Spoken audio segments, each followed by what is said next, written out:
Horrifying Experience in the Bush by T.S. I have had a few paranormal incidents a couple of times in my life. I'm mainly taking photos and seeing figures and orbs, but some still give me goosebumps today. But I will tell you an experience I had while scouting not that long ago. Here's some context. I'm an Eagle Scout and the oldest in my troop with the most experience. Meetings happen for the majority of the school year. During the winter, my troop tends to work on scout skills rather than camping. We were a small troop in a small town, so practicing these skills like orienteering and stuff like that was sometimes challenging. Our troop is within walking distance of a nice wooded area that has a beach filled with trails that everyone knows in the area, and we know them pretty much by heart, and we maintain these trails pretty often. A few months ago, during a meeting, we were going to practice orienteering at night for the newer scouts. This would also help them experience night hiking and to experience situations that may arise while night hiking, either alone or with groups. Now, of course, it's dark out. Everyone has lights on, and we're starting to walk on these sandy, muddy, dark trails. It's a lot easier said than done, to be honest. We get about less than a mile in, and everyone can see and hear the scouts in front of us and behind us fairly well. I'm walking through an area where we all stop to see the tide in the area, and I swear I hear giggles, like a young girl giggling, like a toddler in the brush. I looked around the area, but there was absolutely nothing. I asked the people around me if they had heard it, and they said they had not heard anything. Now, I thought maybe it's just my mind playing tricks on me, so we continue going down the trail, and I swear at the next marker it happens again. Now I knew this was off since no one would be on these trails or in the area at all at night, especially this far in. It was super windy and the weather was pretty cold, honestly. People would be at home. When we leave the area and return to the scout room, we are single file line going through the mud, and I swear once again, I hear that voice again. But this time, it was like screaming in my ear, and then giggling once more before stopping for good. I asked the scout behind me, but they didn't hear it. I questioned the scout in front of me, and still, nothing. And that's it. That's my experience. We come back to the scout room and function like normal once again. Thank you for sharing my experience, even though it might be a little anticlimactic.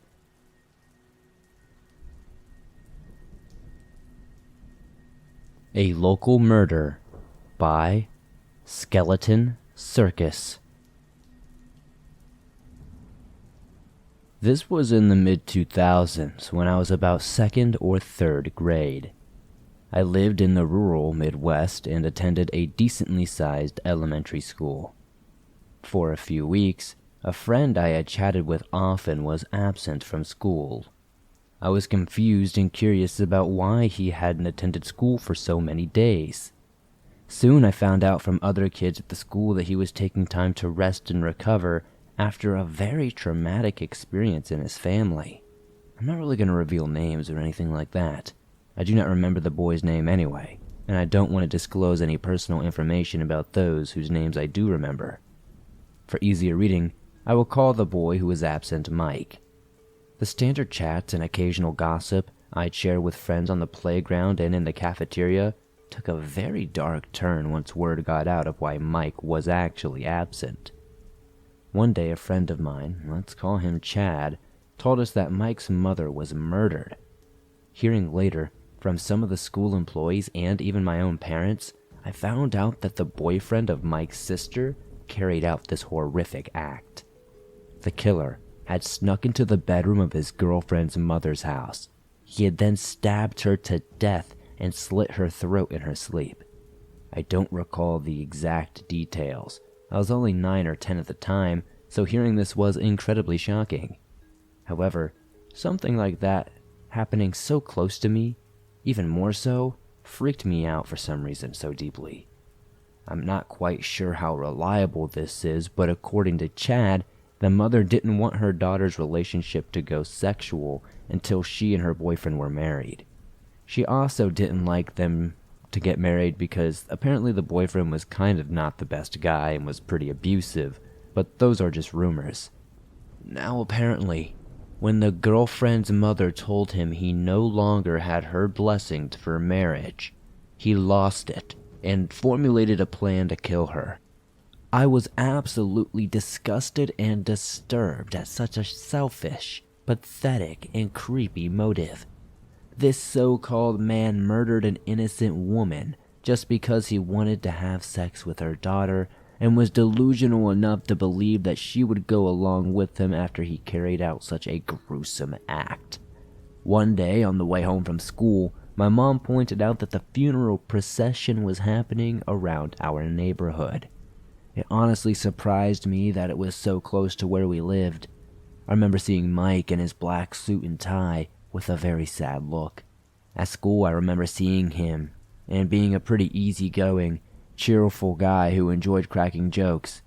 But after this, he was dark and seeming like he was very terrified all the time. Horror like this will stay with you. But honestly, I just remembered that life is short and very precious. I don't know if Mike ever returned to school for the rest of that semester. I don't really remember. I do not know what I would have said to him even if he did. What the hell do you say to somebody who just honestly saw somebody that they love have their life ended? What do you say to somebody whose mother had just been taken away by some heartless monster? Dead Pigs in a Ditch by Jeannie I. I live with my family in the rural countryside, about an hour away from any significant cities, about 20 minutes away from any real towns. It is essential to understand how isolated this area is. The cell service around here has issues, to say the least. We have tons of mountains and trees here in Washington. But anyway, there's a place we have always had to go through when going home, and we call it the Hole because the service cuts out for about 6 miles. It wouldn't be so odd if the service hadn't been so excellent before then, like full 5G bars and everything, and then suddenly, nada. There's a curb where a community book nook, I guess if that's what you call it, is. You take a book and leave it, that type thing. It's built like a birdhouse. We stop there from time to time, but not after this. It's in the middle of July. It's hot and arid. We get out and there's a god-awful smell. It smells like carcasses, which isn't rare for out here. Animals die, it's a part of life. But this was terrible, worse than any other time I've been out here. We started to look around when my sister told me to look down in the ditch. This is a steep drop-off. We couldn't have gone down there even if we wanted to. I have a hard time seeing it at first, and then I see multiple shapes I can't quite process. We raise pigs, and their heads are recognizable. They're fat, and their snouts point out. It's a pig head, and it's not just one but multiple. Then when we look closer, we see ribs, pig heads. I understand, but I couldn't at the same time. Now, farmers don't waste meat. The body is decaying, and we can see the flesh rotting off. There are at least 3 to 4 that we can see, and at least 1 deer head, which is also weird because even if you don't collect the deer head, you can certainly sell them for an excellent price. The horns and all that stuff were massive. It was a big buck. This was strange even for the countryside. You don't just throw carcasses into a random place, as it would definitely attract scavengers and probably other predators. And again, you just don't waste meat like this. Maybe I'm reading too much into it, but it was odd, and it stuck with me my whole life. Now, maybe the animals were sick, but then why the deer head? I don't know. When Living in Isolation Goes Wrong by Anonymous. This had to have happened sometime in the early 2000s. The exact year escapes me. My husband was still spending most of his time on the road working for one of the major insurance companies at the time. As a result of this, myself and our young daughter spent most of our days alone. A few years prior, we had purchased a new home on a somewhat isolated piece of land, and the journey between town and home could often be harrowing, especially at times of heavy rain. It was the middle of nowhere. Most of the last 5 miles of the road that led to the house was nothing more than loose gravel, and wasn't very wide, for that matter. My daughter and I found ourselves stuck on this part of the road on a bad night. I did all I could to keep our old Subaru on the road, but the rain made visibility almost impossible. It wasn't long until I misjudged the one curve and ended up in a ditch. Fortunately, my husband had the foresight to sign us up for one of those roadside assistant programs. I contacted them and was told that the weather was keeping them busy, but they would get to us as soon as possible. Not knowing how long we would be stuck there, I made my daughter as comfortable as I could and waited. The rain stopped soon after, and I was now able to see how far away from home we were. I estimated it was only about 2.5 miles to the house and considered walking, until remembering no one was at home to retrieve the car later. Help was on its way, so I could wait. Within 10 minutes of the accident, I could see headlights of a truck coming toward us and began to get excited. However, it didn't turn out to be a tow truck. Instead, it was an older man driving a rusty pickup. When he saw my car, he slowed down and investigated it. As he passed, I thought he was about to offer to pull us out, but he continued down the road. I didn't think anything of it at the time, but 5 minutes later, the rusty pickup truck approached us coming from the other direction at a very slow speed. He stared at me once again as he passed, even making eye contact with me briefly, but didn't stop.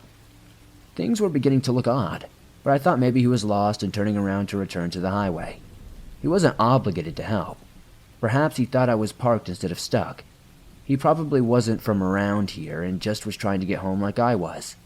Things didn't start to get scary until I noticed the same truck coming toward us for a third time. It had quickly gotten completely dark by this point, and most women I know feel much less safe when the sun goes down. This situation did not make things feel any less sketchy. He did his usual, by now, slow drive-by. What was different this time was that he had stopped the truck after he had passed and did a quick 3-point turn in the road. He was now facing us again, stopped about 10 yards away. Rather than get out and come over to offer aid, he sat in the cab and watched for a few minutes. Only now did he open the door and begin to get out of the truck. Almost as soon as he hit the pavement, a pair of headlights appeared in the other direction. The man stayed where he was, watching and waiting for a minute before it was close enough to see it was a wrecker. Once he saw this, he jumped back into his cab and made a U-turn and sped away from us. My heart was stuck in my throat as I watched this play out, and not until I could read the name of the company on the side of the tow truck could I begin to relax. The tow truck driver didn't hesitate to pull his truck in front of us, hook up my car, and I was finally confident that they were there to help. I got out to thank him. He had us out of the ditch in just a few minutes and we were on our way. For the remainder of the journey, I kept my eyes open for the rusty truck, and even as I drove up our drive, I feared I would see him setting in wait. Luckily, he was not, though, and happily I got my daughter out and into the house. When my husband returned from his latest trip, I told him about what had happened during the last storm, but I left out the part with the strange truck. I knew it would only make him more stressed when he was away, and at the time he had no other choice but to continue his trips. Because of this latest trouble, he went out of the way and purchased an almost all-new Jeep with a 4x4 transmission for me. I was over the moon to get it, and I never got stuck again, even on the muddy parts of our property. It didn't take long for the stranger in the rusty truck to pass from my mind. However, for the next 2 weeks I caught myself looking for it any time I was on that stretch of road. I had almost completely forgotten about the incident, until just recently, when I saw a truck just like it at the store. It, of course, was not the same one, but it caused me to freak out a little bit. It caused all those memories to come flooding back, and motivated me to write this. Fortunately, in the preceding years since then, the county has paved and widened the roads, and my wonderful husband gets to come home to us every single night.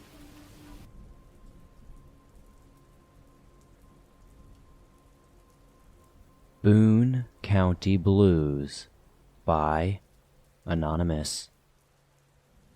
If anyone has ever seen the wild and wonderful whites of West Virginia before, this is the exact area where this event occurred.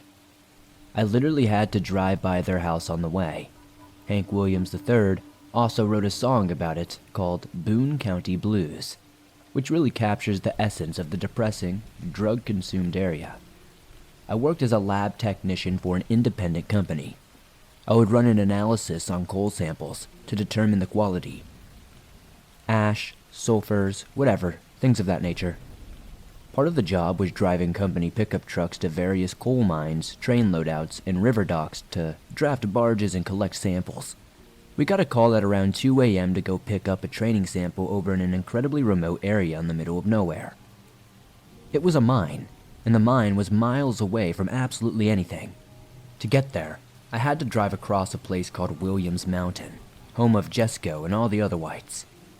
It's a notoriously steep, curvy, and dangerous mountain, with a very high rate of accidents.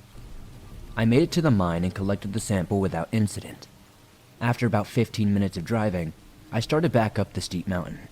Having made the trip numerous times, I could take the curves fast, especially when it's pitch dark, and you can see headlights approaching you. The nearest stoplights, stop signs, or street lights are a good 30 miles away, so it's a different kind of dark. The complete darkness just perfectly compounds the isolation. It was because I was driving so fast that I was completely caught by surprise when it appeared that there was a vehicle quickly catching me. I started speeding up, but before I knew it, they had caught up with me. When they got close, they turned on their high beams, and I could tell it was a truck from the height of the lights. But the bright lights had me somewhat blinded. It was then when the terror really began. They started edging closer and closer until they were right up on my ass. It didn't matter how fast I went, they stayed right up on me. Suddenly, they stopped in the road and killed the headlights, completely weirded out and rattled to my core. I took a huge sigh of relief and started laughing nervously as they dropped from sight. Thinking it was just some idea of a cruel joke, never had I been so ready to see that city skyline. Not too long after, and to my complete and utter horror, the lights started quickly climbing the mountain once again. Frantic, I punched the gas, almost wrecking twice trying to flee. But it was no use. Again, the bright lights filled up my mirrors, and simultaneously filled my heart with fear and absolute dread. They would back off a little bit, then get extremely close, repeating this over and over, until they finally rammed me twice. The second time was hard enough to make me swerve, though thankfully, I was able to ride it out. I should note that there is nowhere to pull off while traversing the mountain. Just guardrails on either side, and drop-offs wherever the rails are missing. There is only one little church on a wide spot of the road, so I tried to pull over to let them pass. I put on the signal and turned off, but my pursuers turned off as well and killed their lights. I ducked down but tried to watch for any movement. Nothing. 2 or 3 minutes probably goes by, and I made my move to frantically peel out. To my unimaginable relief, they didn't pull out, but I wasn't convinced it was over. Sure enough, the lights approached once more, though this time it was accompanied by a sound. An unmistakable gut-wrenching sound of gunshots. I'd heard the term hyperventilate, but at that moment I discovered the full force of its meaning. Barely able to breathe, I ducked down as low as I could and started reciting a nonsensical plea for help. This was before cell phones were popular, but to this day, service is non-existent there. The bullets rang out like a soundtrack for my misery, and all I could do was just think at that moment if I would ever see my loved ones again. Time is truly subjective. It felt as though I was on the mountain for days, but I finally reached the end, eventually saw a few houses, and immediately pulled into the first I could. The truck didn't turn down the driveway, but lingered in the road, with the headlights off. After a couple of minutes, a porch light came on and the truck did a donut, and started back up the mountain. A man emerged from the home, but I left as soon as the truck's lights were out of sight. I yelled sorry out of the window and drove like a reckless lunatic the rest of the way. I did end up getting pulled over for speeding on the highway. I didn't even attempt to explain, as I figured it was a small price to pay, all things considered. Obviously, I never entertained the idea of ever making that run again, and my boss started collecting samples in the daytime only for that site. The mountains of West Virginia are incredibly beautiful, but there's also a lot of danger lurking in the depths of their remote location. Places that inspire movies like Wrong Turn. Places where no one can hear you scream.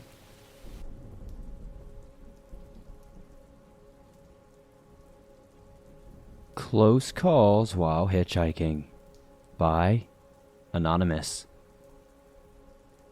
So I am a 39-year-old female, and many moons ago, sometime between the ages of 15 and 17, when it was still the 90s, me and another girl used to go hitchhiking across the country. When we first went on our little adventure, It never even crossed our minds we might one day need some form of weapon on us for self-defense purposes. So, it was a long time before we got one, and this is a story of 2 instances before that time came, when we would have been in much better positions if we had one. The first one was in Pueblo, Colorado. We were sitting at a gas station contemplating walking up the highway when some random guy told us that he couldn't really take us anywhere, but if we were willing to cook, he'd take us home with him and feed us and let us shower, etc. And while an offer like this may be a red flag for most people, this was well into our time hitchhiking and was a common occurrence, so we agreed. Something we ended up discovering throughout our adventure was that people that didn't converse much were the ones you should probably be worried about the most. This guy didn't really say hardly anything all the way there, and there was deep into the wilderness in the middle of the mountainous somewhere. And if you are familiar with where Pueblo is, you'd know the mountains are pretty far away from there. So we were already getting the creeps, just knowing how far from civilization we were headed. We finally get there, and the guy's giving us both a weird feeling. It's very off and just feels evil. We agree it is not a good idea to stay. So in less than 5 minutes after arriving at this middle-of-nowhere cabin in the woods, we tell him we've changed our minds and want to leave. He seems truly irritated but agrees to take us back after some back and forth.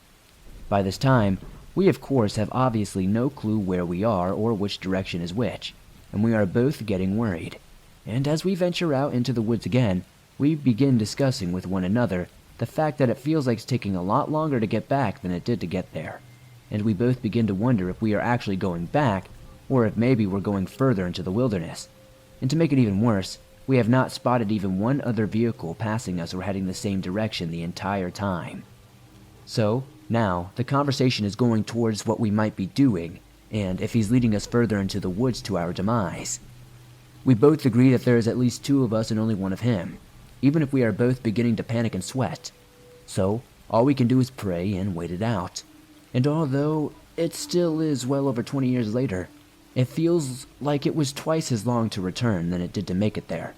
And eventually we did make it back to the gas station where we started.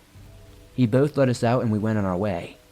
The second instant was just outside of Sacramento, California.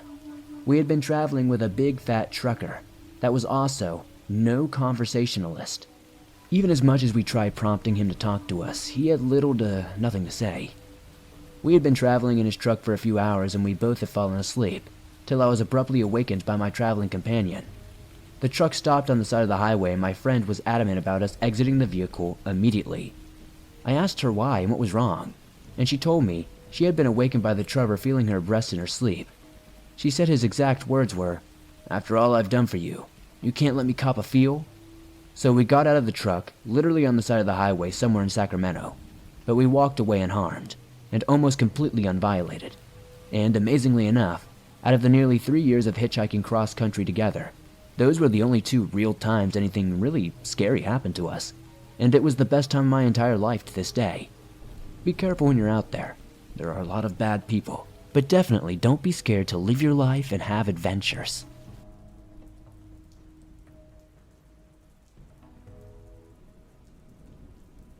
Haunted Summer Camp Experiences by TF2 Hats.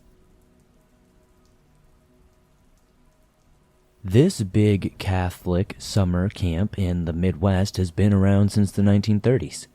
I went to this summer camp for 9 years, between the ages of 7 and 16 years old, and in those 9 years, I have not noticed anything too strange except the last year that I went. I was a junior counselor with all my best friends during my last year at camp. This year, the recession hit, so there was a significant decline in the campers. So many of the cabins needed to be in use. Our menial job, when they had nothing else to do, was to go clean them, to keep them from being dusty. So another junior counselor, or JC, was assigned to clean 2 cabins, Cabin D and Cabin C. Cabin D was the first cabin, and that's the cabin that I never had been in before. It was rumored to be haunted. Being one of the last campers ever to use the cabin, I knew this was probably not the case, but, the stories were fun. So I volunteered to clean Cabin D. Cabin D is one of the smallest and oldest cabins at the camp. It's around 80 years old, so I knew my job would be short. As I went into the cabin, it was absolutely freezing. And, just to say, it was the hottest day of the year. There was no wind, so it was kind of odd, but I took comfort in knowing that there was nothing obviously here, it was just me. I started sweeping the cabin, which was extremely dusty. After probably 15 minutes or so, I heard what sounded like rustling behind me. I tried to brush it off as a sudden burst of wind from the tree line or something. Then, all of a sudden, the 2 screen doors on both sides of the cabin flung open and slammed at the same time. Now, that freaked me the heck out. I dropped the broom on the floor and immediately headed out to the other JC, who had apparently witnessed the whole thing from cabin C. We abandoned our jobs and decided that we could use a much-needed break. Later that night, I was asked to bring back the broom I was using because brooms are high commodity here and are used everywhere, and we only had so many. One of my best friends from the camp decided to get the broom from cabin D. I hadn't told him about the door slamming shut on me earlier in the day because he would be too chicken to go if I did. So, we get to the cabin together, turn on our flashlights to retrieve the broom, and we see it standing straight up on its bristles by itself. We both look at each other, and the broom falls to the ground suddenly. He walks up, grabs it, thinking I left it like that because it was a common trick. As soon as he walks out, the other door of the cabin flies open and slams shut. We jump and run, knowing what happened was real. We both saw it with our eyes. We ran back to our cabin we were living in for the time. It was maybe only 45 to 50 feet away. I'm cutting the story short here because, honestly, there's no more reason to throw a bunch of filler detail out there. Honestly, they watched to make sure none of us were wasting anybody's time. They went in there and checked it out, never found anybody. But I always felt an eerie feeling walking by that place. I know what we experienced that night, and I know it was something not of this world. A Spooky Camping Story by Anonymous. For some background, from 1993 to 1998, I attended a Christian youth camp for girls every single summer. The camp lasted for 4 days and 3 nights. There were about 200 girls at the camp, about a 1.5 to 2 hour drive from our homes. Some of the camping areas were tent only, others had A-frames, and at least one of the camping areas had longhouses or cabins. The campground is called Ensign Ranch. You can look it up online and see quite a few different camping areas and pictures that are around there. Overall, it's a safe campground, and we have a lot of fun there every year. In the evenings, we would tell spooky stories typical for youth camps. On the last night of camp in 1996, I would be about 15 at the time, there were several of us girls on the top of the level of our longhouse. It was basically a 2-story cabin type thing. It was past bedtime, so we were quietly telling scary stories. I had said a couple, one of which, with the help of a friend, I'll call her name Lily. I don't remember the specific stories from the night, just typical, "and the hook was hanging from the car door" type stuff. After a couple of hours of spooky stories, someone else was talking, and I was exhausted and could hardly keep my eyes open. Then some of the girls asked me to tell one more story. So I did my best to tell something, making it up as I went. Just a typical, on a night in the woods not far from here type of beginning. The next thing I knew, I woke up lying flat on my back. As I woke, I realized I was still talking, but I couldn't remember what I was saying or trying to say once I became awake. I was fully awake then, and I finished lamely saying something like, "They all died," at the end. I looked around at the girls, all staring wide-eyed at me. A couple of the girls were quietly crying, their mouths open in horror and tears streaming down their faces. My friend Lily whispered, "That was the creepiest thing I ever heard." The girls who weren't crying nodded in agreement. I said I was tired and we should all go to bed. As all the other girls moved away into their sleeping bags, I asked Lily and the other girl, I'll call her Sarah, what I had said. I told them I had fallen asleep and couldn't remember anything. Lily and Sarah exchanged glances and paused before saying, "That just makes it worse." Sarah nodded in agreement and said she didn't really want to retell it because it was that creepy. Now at this point, if it had just been Lily or one of the other girls that were in that group, I wouldn't have thought about it. I probably would have just thought they were messing with me. But every single girl after that had the same story, and they were all kind of scared of me. I even got in trouble and some sort of punishment for scaring some of the girls because they got scared in the middle of the night and went to see a counselor for help. To this day, I honestly have no idea what creepy story I told. No one there has ever been willing to tell me any details, and several years afterward, Lily told me that she would randomly have nightmares because of it.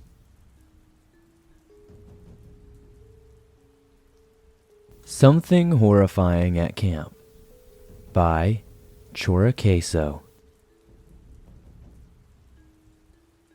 To give context, I'm from a small country in South America.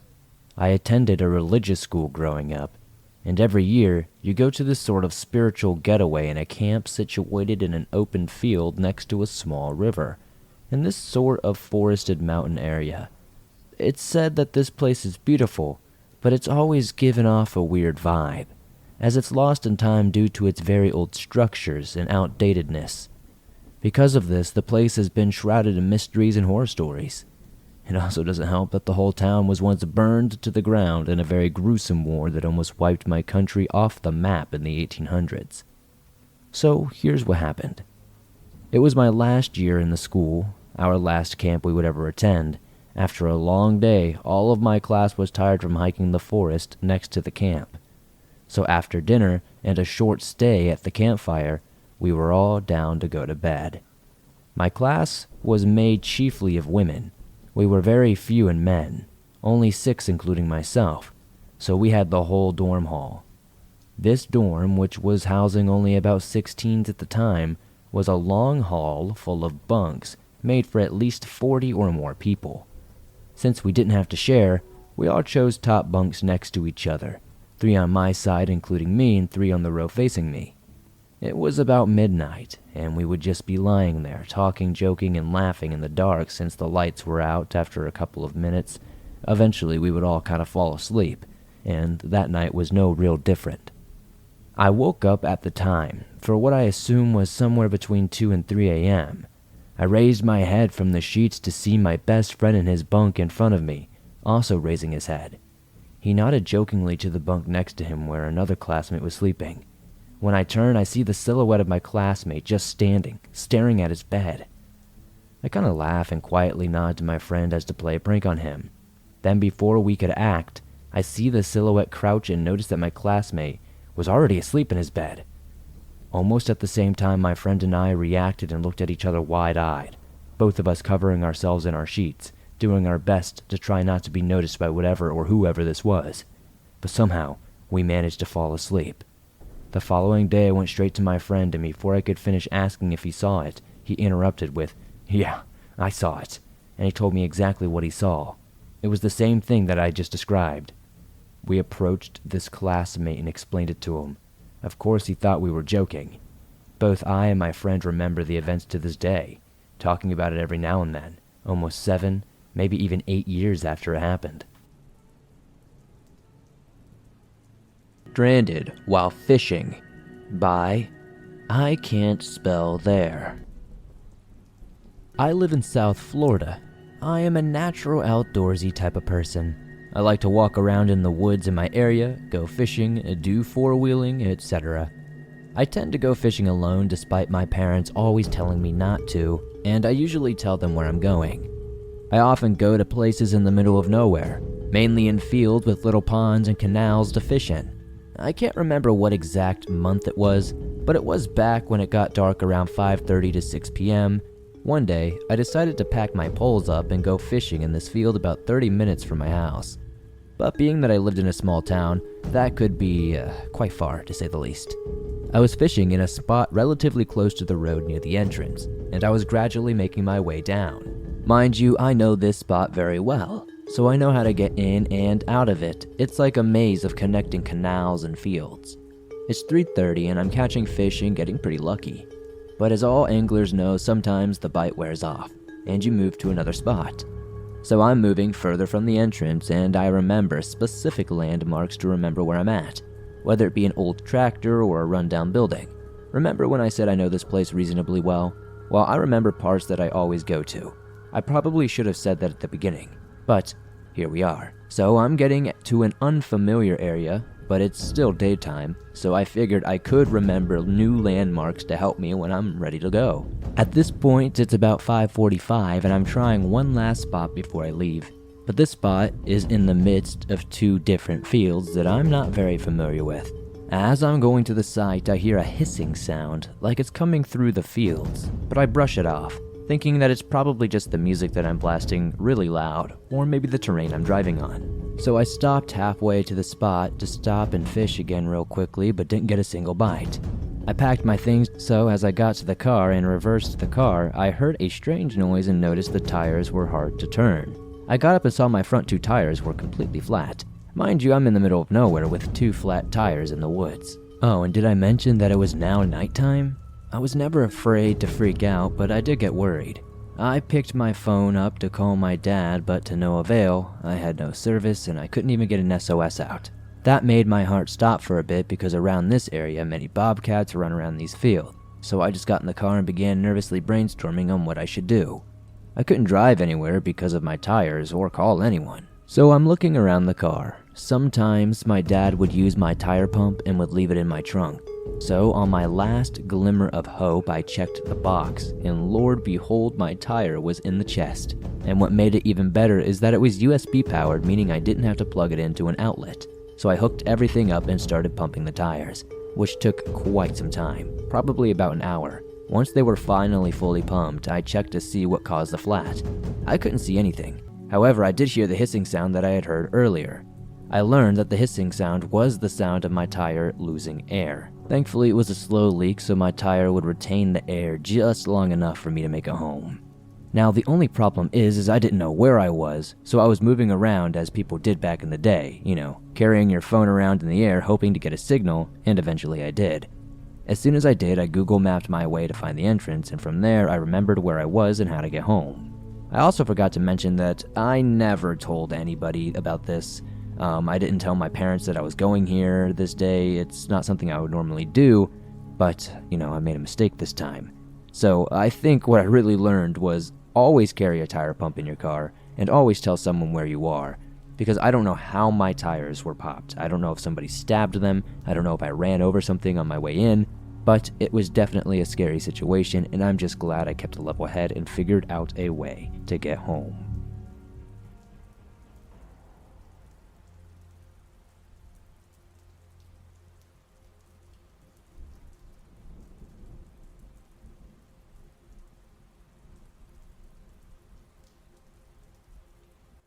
Bulgarian Cabin Experience by Alat. My family owns a cabin in the mountains of Bulgaria. It is my favorite place to escape the summer. My friends from university have a tradition of going there every August for a few days of excessive drinking. However, until last year, we have not experienced anything out of the ordinary per se. On this particular trip, though, I decided to hire a local man. There was a uranium mining operation in the past close by that was closed down sometime in the 90s. But the workers, about 50 people, still lived in the mining town to paint the tin roof of the hut. Now, there are tales of inbreeding and all kinds of weird stuff going on out in this area. So when I met the man, I had a slight chill for a moment when we spoke with him. He was clearly an alcoholic and didn't seem all there. His face was weathered and he was dirty. Anyway, after doing the job, I paid him, gave him a bottle of rakia, which is a traditional Bulgarian alcohol, and he went on his way. After that, me and my friend spent the rest of the night drinking around the campfire. Then, sometime around midnight, the uneasy feeling of being watched from the woods began to wash over me, which was too bad because I had to visit the bathroom, which in this case was an outhouse right next to the woods behind us. So I tried to brush off my paranoia and did whatever I could to stave it down deep so I could get some courage. I went out, and not even a minute afterwards, someone was banging on the door, which I thought it was one of my friends playing a prank on me. Hence, I called out to them to knock it off, and imagine my surprise when they answered from a distance. At that moment, the person on the other side got more adamant and put a knife in the door's crack. This is when I called out for help and turned on the flashlight on my phone, to which the person on the other side of the door retracted the knife and fled up the hill. My friends were scared absolutely out of their minds, but rushed to my aid nonetheless.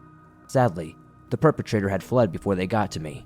Afterward, we went into the cabin, grabbed all of our stuff, threw it in the car, and we have not gone back since. I haven't told anyone about this yet. I don't know what that man wanted. I really don't, but I'm terrified.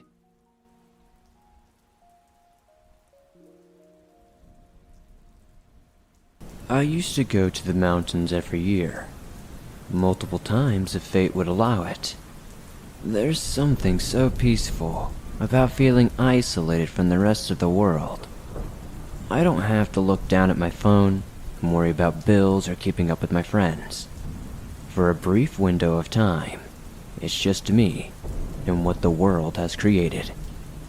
Every year, I would visit the town of Estes and stay overnight, so I could grab an early start and avoid as many people as possible. It had gotten to the point where I was recognized and formed friendships with some of the locals. Most anyone working at the diners, where I got some fuel before heading up the mountain, probably knew who I was. My car and I would traverse the Trail Ridge Road. Stopping on the viewpoints along the road, I would observe the wildlife. Rolling green would lay out in front of me, dotted with the remnants of snowfall. I would make sure to stop at every given opportunity and take a few good breaths to slowly acclimate myself to the higher altitude and lower intake of oxygen. That's what I used to do anyways. I haven't been back there in a few years now. I think it was 3 years ago now that it happened. It's hard to keep track anymore. I try not to think about it too much. I've had issues with the memories popping back up without much cause and sending me into a fit. My chest gets all tight and it's hard to breathe. I swear, whenever it happens, I can hear its footsteps. But I'm getting ahead of myself.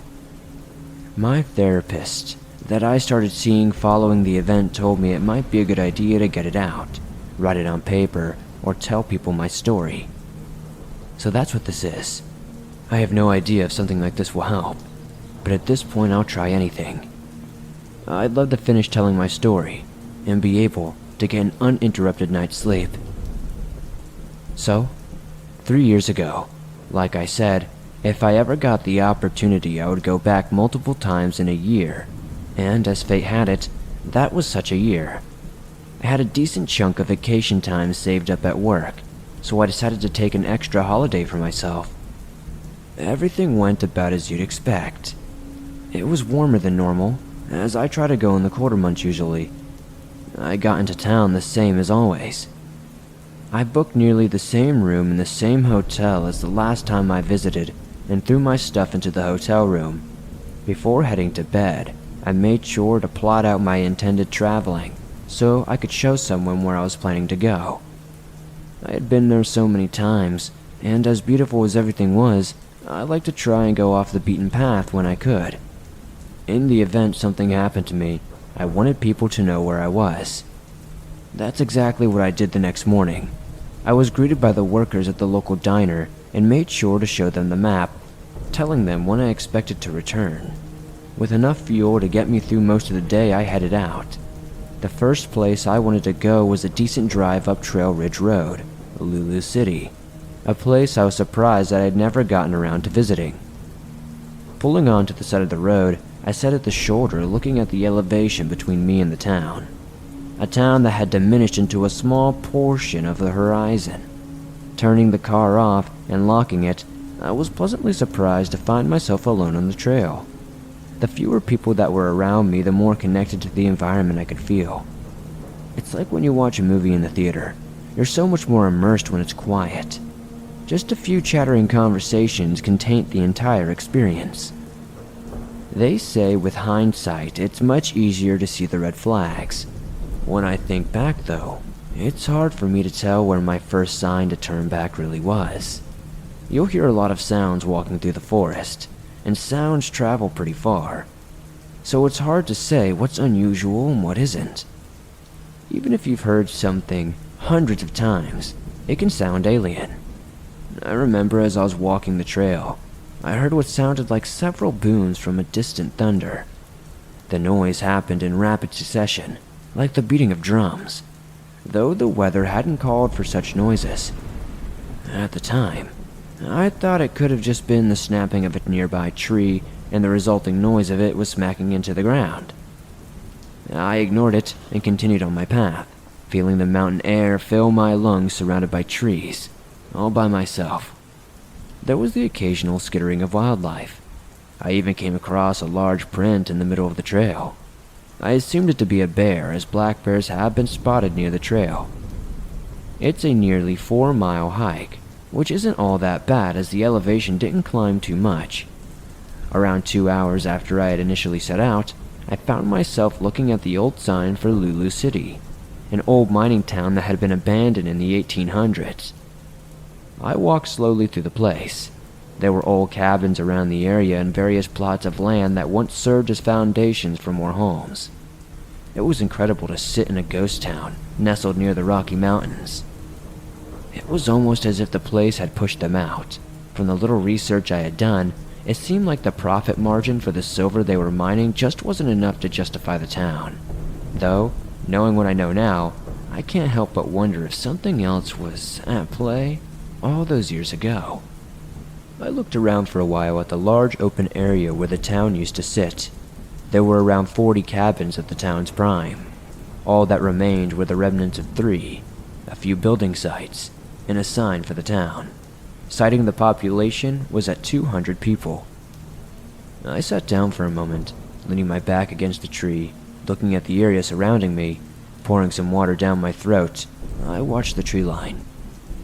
There was this creeping sensation you get when someone is staring at the back of your head. I felt that, but it was like I knew where the feeling was coming from, but I couldn't quite see it.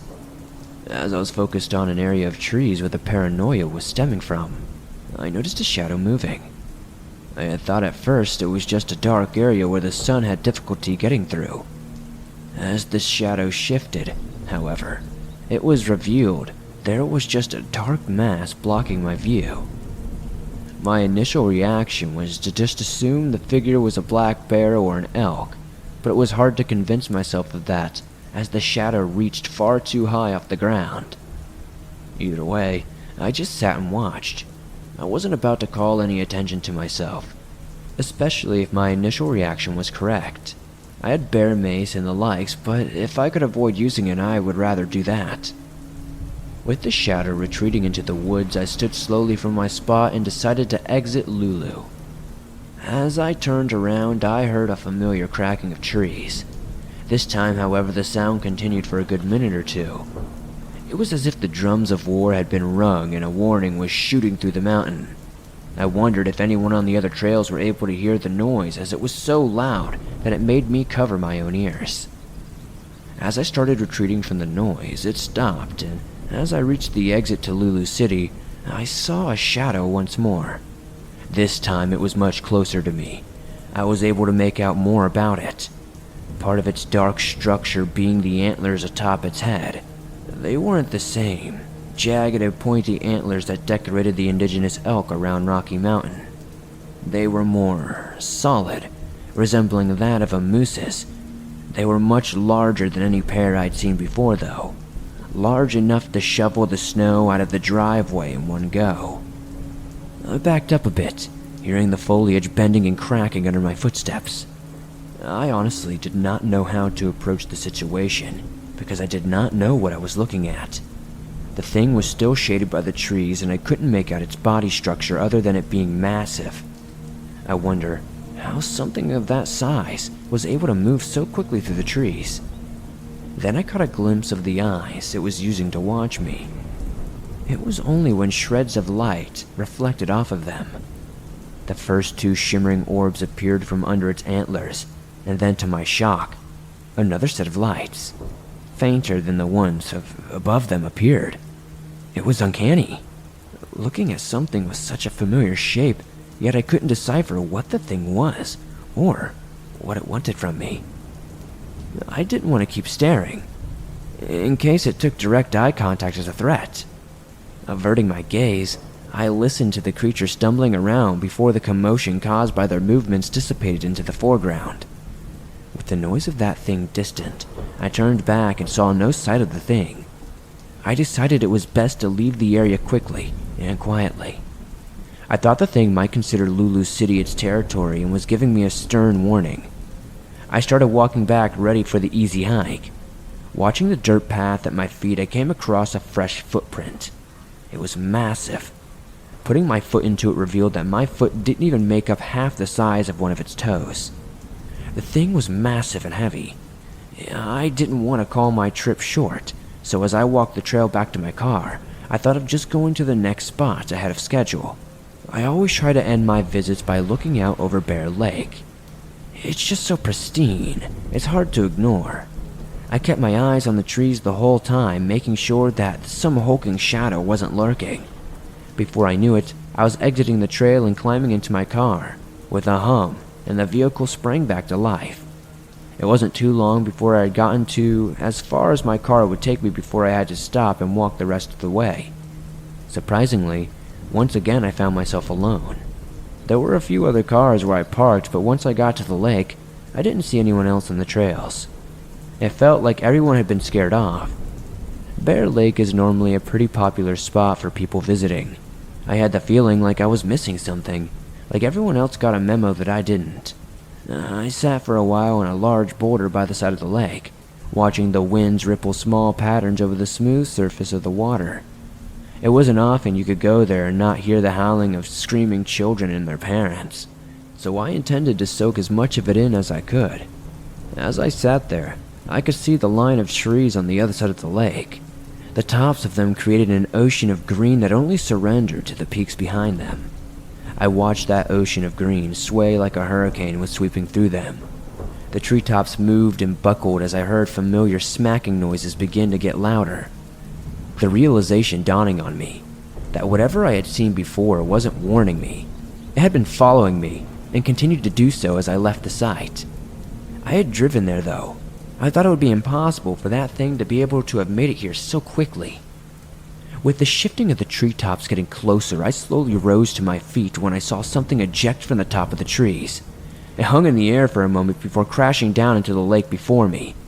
It was brief, but I saw the object enough to know that the thing had flung a rock rather large, probably bigger than my body, like it was nothing. I started stepping backward when my ankle rolled on a rock and I fell backward, crashing to the ground. My elbow made contact with the hard surface, pulling apart the fabric of my sweater and slicing through my skin. Quickly, I opened the small first aid kit I had brought with me, hearing the thunderous noise getting closer. I poured my drinking water onto the wound and wrapped it with a bandage. As I finished tending to the small wound, I noticed that the noise had halted. Slowly ignoring the pain in my ankle and the stinging on my elbow, I looked over the rock to see. The trees were no longer swaying, only moving with a gentle push of the wind. That's when I heard a noise to my right. A huff. Turning slowly, avoiding sudden movements, I saw the beast that had been watching me. I saw it bathed in the sun, every detail. This thing was some twisted amalgamation. It dwarfed me in size. I could have been twice as tall and still not met it eye to eye. I did not know what I was supposed to do, if I was supposed to run or stay still. I watched its pitch-black fur ruffle as it took a step towards me, offering another huff out of the bear-shaped nose. Its whole head reminded me of a bear, except for the angular structure around its eyes that looked more like a buck. 4 stern and focused eyes, all of varying shades of amber, peered toward me. Its body, again, was reminiscent of a bear that had a bizarre length to it, almost like its belly was dragging against the dirt. If it wasn't for the massive paws pushing down into the ground, the thing would topple over. It moved its head back and forth, shaking its whole body. Small clicking groans emitted from the open jaw, a jawline with thick and sharp teeth. My reasoning was starting to go out the window, and the urge to just run and get the heck out of there was mounting by the moment. I was backing away and had noticed I was making it back to the trail, but the creature matched my movements. We were both surrounded by trees and the thing started moving its head side to side, smacking its large antlers onto the nearby trees. As it did, the tree's bark ripped free, exposing lighter tones. As close as I was, the smashing of the massive antlers against the trees was like a shotgun going off next to your ear. It caused me to hold my hands over my ears as I tried to back away. I wanted to run, but the moment I put too much pressure on my ankle, I knew I would buckle, so all I could do was continue to back away hopping, and just hope that it wouldn't charge. It just kept walking forward, smacking one tree after another like it was trying to intimidate me. I watched amazed as if its large frame bulldozed through the trees like it was nothing. I don't know what I did to upset it more than I already had, but the clicking noise from its mouth picked up and it charged at me. The ground was trembling under the thing's footsteps, and before I had time to process what was happening, an antler made contact with me. The memories get all foggy from there. I remember being shunted to the side, my legs colliding with a tree, and I spun out into the bush. Nearly unconscious, I laid surrounded by dirt and leaves as the bear-like creature approached me. It smelled me, interested particularly in the blood spilling out of my legs where the bones had broken on impact. I got a good look at its eyes before I passed out. One was a set of eyes that you'd expect to see on a mammal, while the others were more lizard-like. Those eyes were the last thing I saw before passing out. It was a miracle I ever made it out of there. Some other visitors had heard the commotion and headed over to find me passed out. They stopped my bleeding and got me to the hospital in Estes. I wish I could go hiking still. I'm not afraid of running into that thing again, but my legs were beyond repair, and I haven't been able to walk ever since. I still think about that creature. I did as much research as I could, but never found anything that looked like that thing. Some monstrous combination of a bear and elk. I wondered if that was the real reason Lulu City was abandoned. Maybe I was just in the wrong place at the wrong time. I don't think I'll ever know. Sometimes I hear the clicking noises it made. Every thunderstorm I hear makes me think about the creature bashing its head into the trees. Maybe it did that as a show of strength, like when bucks smack their antlers together. I don't want to believe that's true though, because I couldn't imagine what a behemoth like that needs to prove its strength to. What other secrets could the Rocky Mountains contain? Are there more of those things there? Or perhaps another manner of beast? Every night I go to sleep, I look out my window. I think of those 4 eyes peering at me through the dark, waiting to finish what they started. I'm not sure if I'll ever feel better having written this all out. Reading it as I go, I almost don't believe it myself. Maybe I'll feel better if I just convince myself nothing ever happened. That I just fell and tumbled hard enough to crack the bones in my legs like twigs. Maybe then, I'll be able to get some sleep.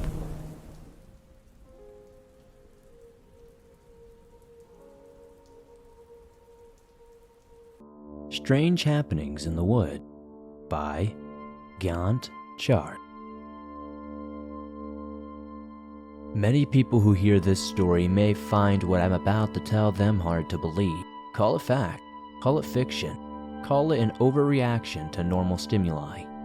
Once again, this is an extraordinary series of events, but I figured this might make for an exciting story to share with the listeners of this podcast. This story is a short collection of strange happenings that my dad experienced while in the forest. Things that he and I cannot explain. We have no absolute idea as to what happened. If anyone has any theories, I'd like to know. Incident number 1. The Scream.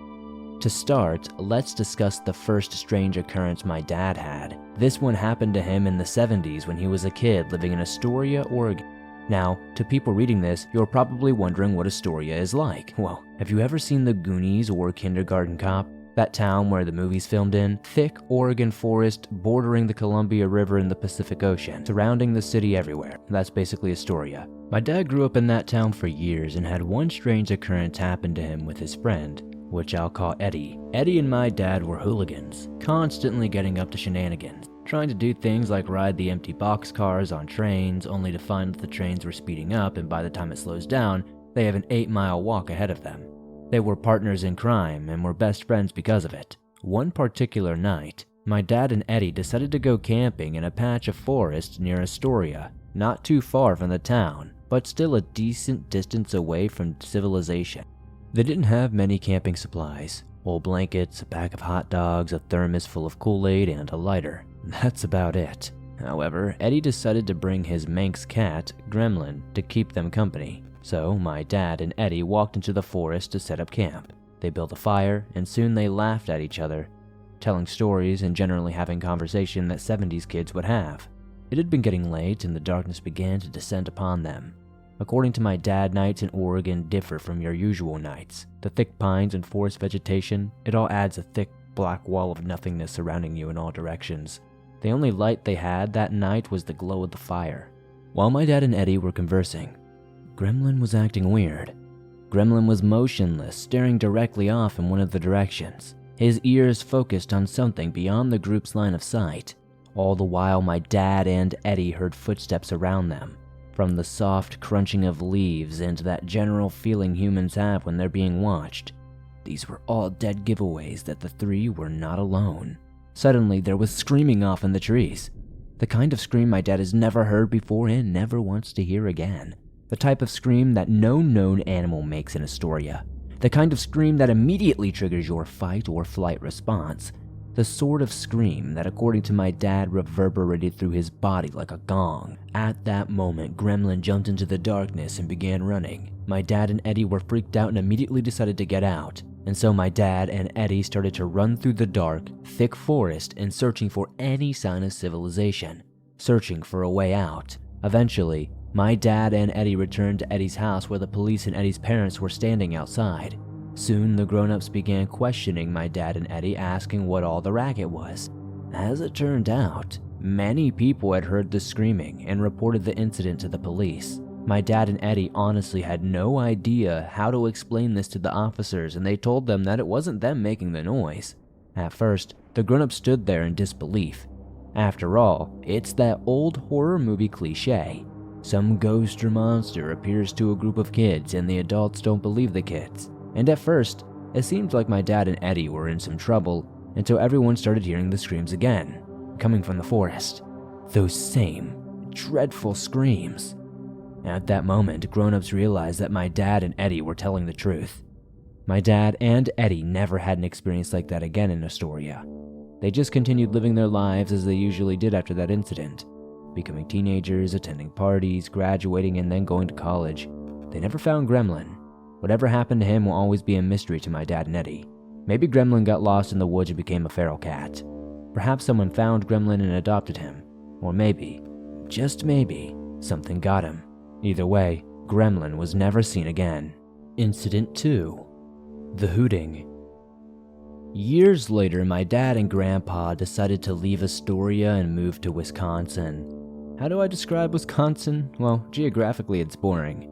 Aside from the Great Lakes, it's just flat land for what feels like miles, and maybe you'll see some farmland and the occasional patch of deciduous forest. The reason for this is the glaciation that occurred during the last ice age, which smoothed out the state of Wisconsin like a hot iron. However, one patch of territory managed to avoid this fate. An area filled with rugged hills and thick forest. A region that the locals call the Driftless, due to being free of any sign of glacial drift. My grandparents owned a plot of land in this area, mostly forest, but he used it with the occasional field of land for growing crops and herding cattle. My dad sometimes visited this area and encountered two more strange situations he didn't quite understand. One night, while my dad was on my grandparents' porch, my grandparents' house sits on the side of the hill bordering an even taller hill filled with oak and birch trees.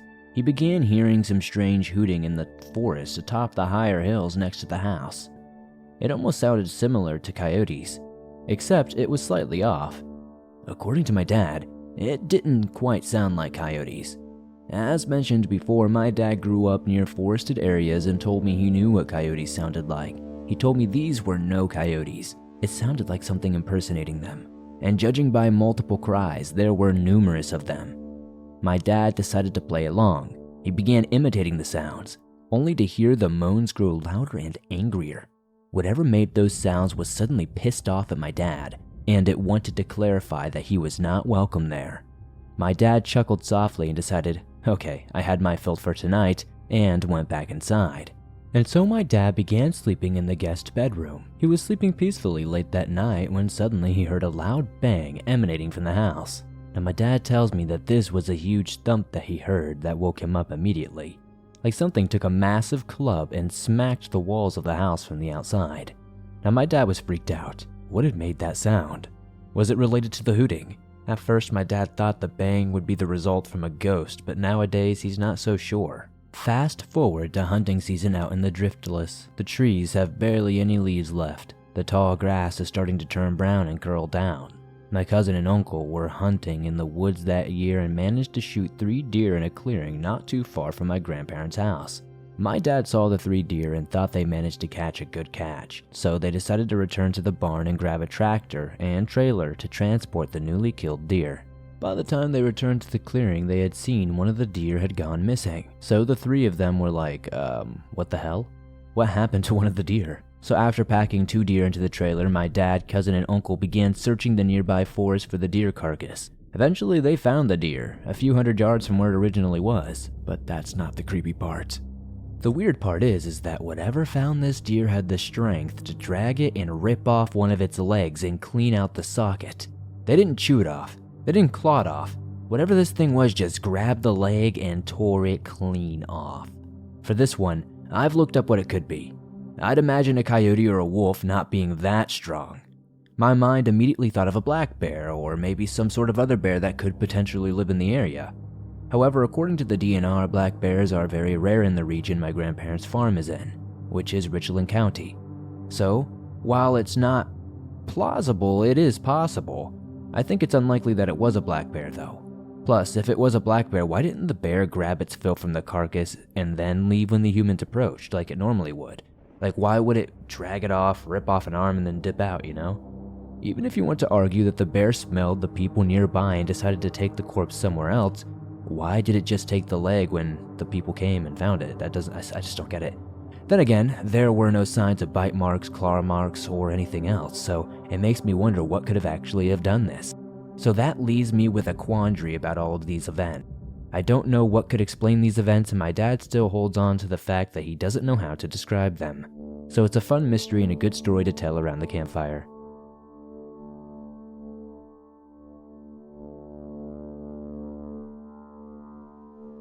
Missing from the Cabin by Sonora.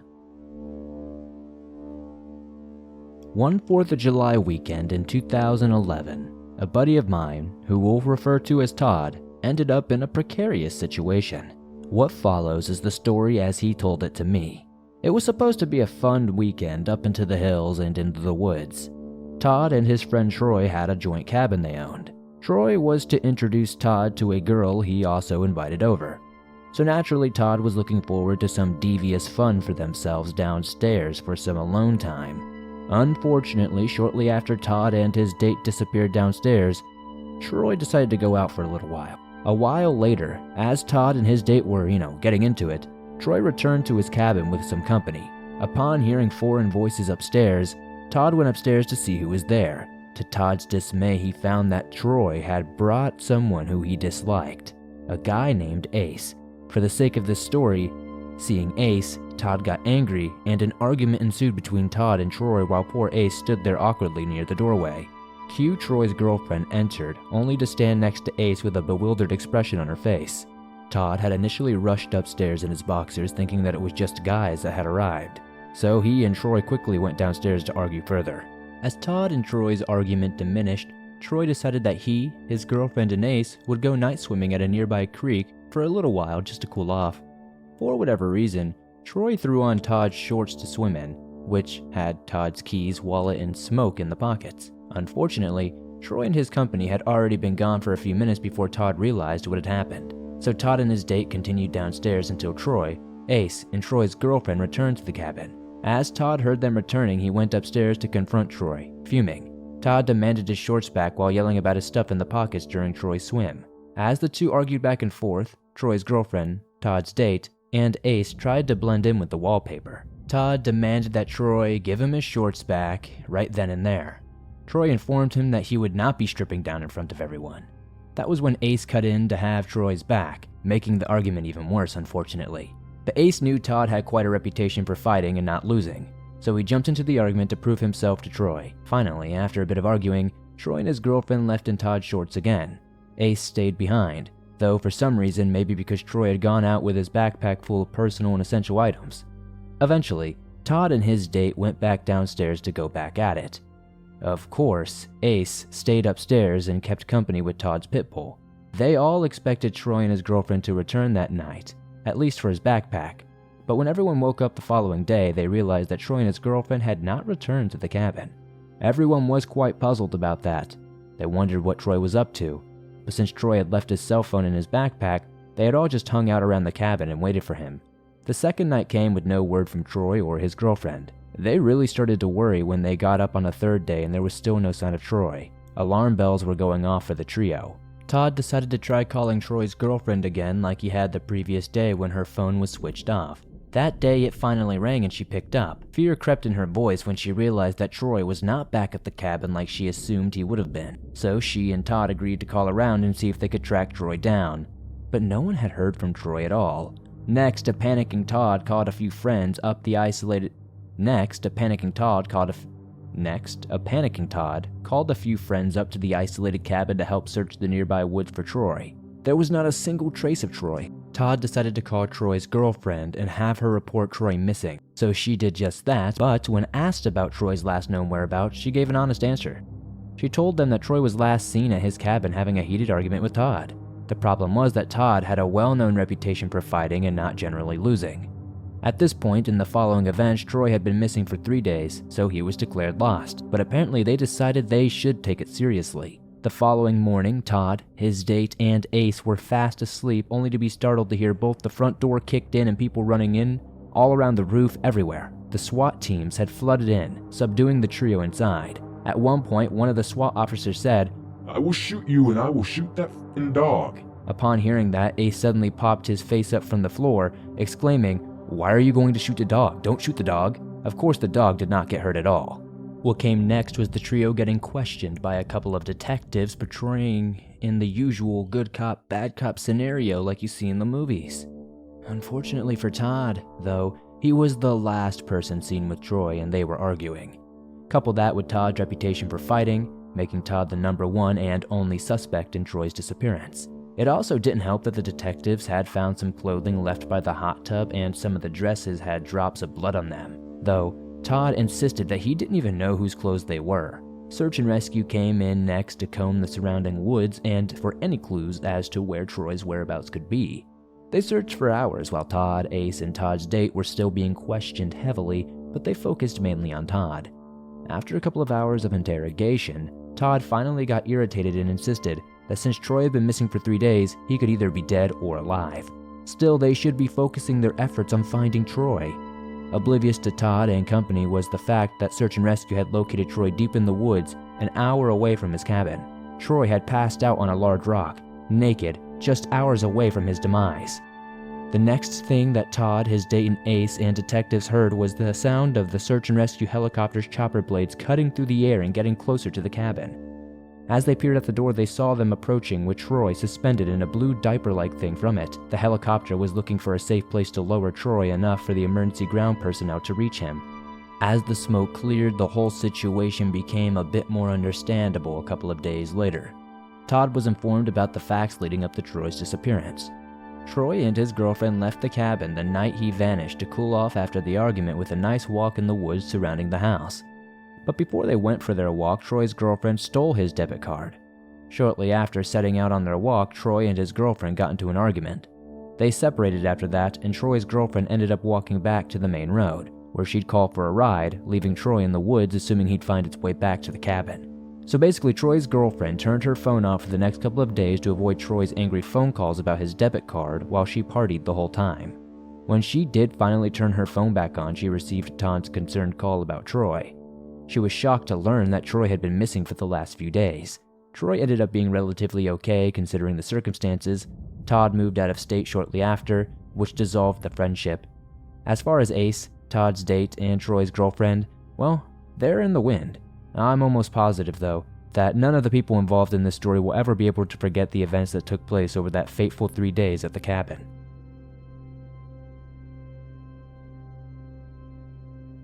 My Friend's Wendigo Story by Deadly Goddess 111.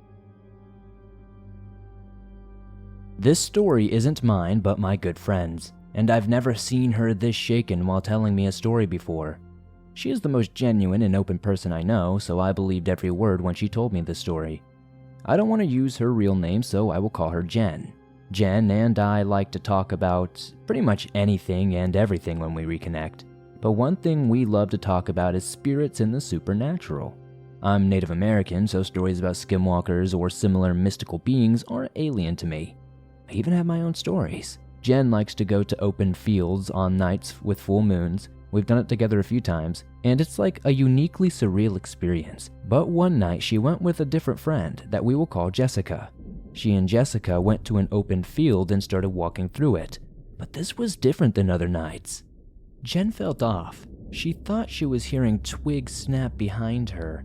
She has bipolar disorder, so she thought it could just be in her head. But she was overwhelmed with this feeling that she couldn't explain.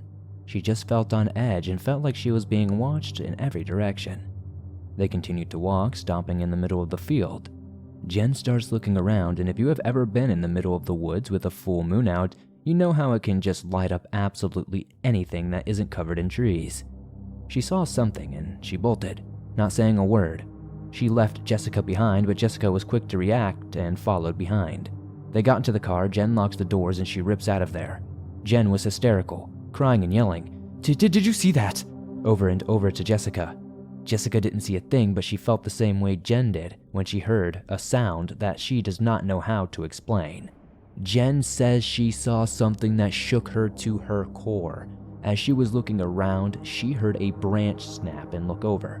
About 9 feet off the ground, peeking around a tree, she saw a pale white face. I'll explain to you how she explained it to me the best I can. She said it was like looking into the husk of a humanoid, with no emotion, no life, nothing. The eyes were non-existent, and they only had a few strands of what looked like hair.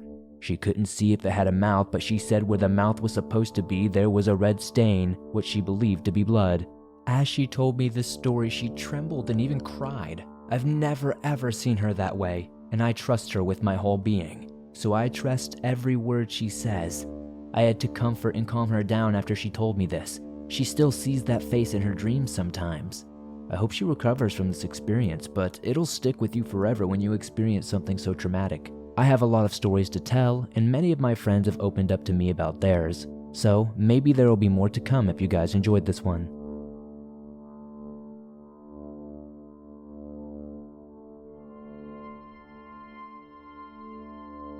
Urbex in the Woods by Jake.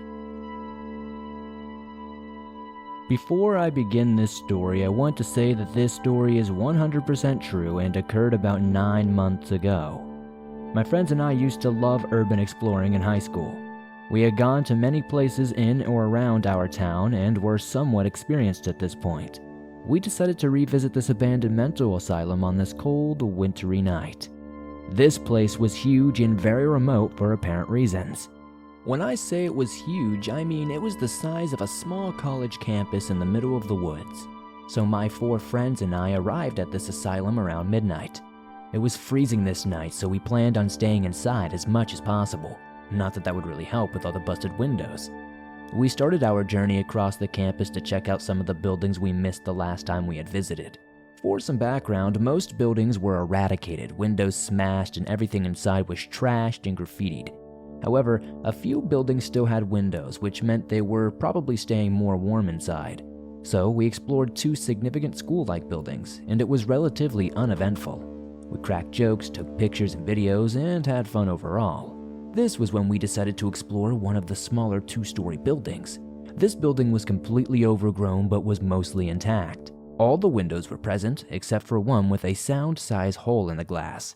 The back and side door was locked, but we managed to force the front door open. As we were about to enter, we noticed one of those metal food trays that people usually put a salad in at parties next to the door. We honestly didn't really think much of it. We had seen a lot of weird things while exploring, and this was nowhere near the top of that list if I'm going to be real with you. We entered and started walking around, shining our flashlights everywhere, every which way. The inside of this building was trashed. Contrary to the outside, the first floor had a lot of dust in the air. So 3 of my friends decided to head out front and wait for my other friend, who I'll call Jason, for this story, and me.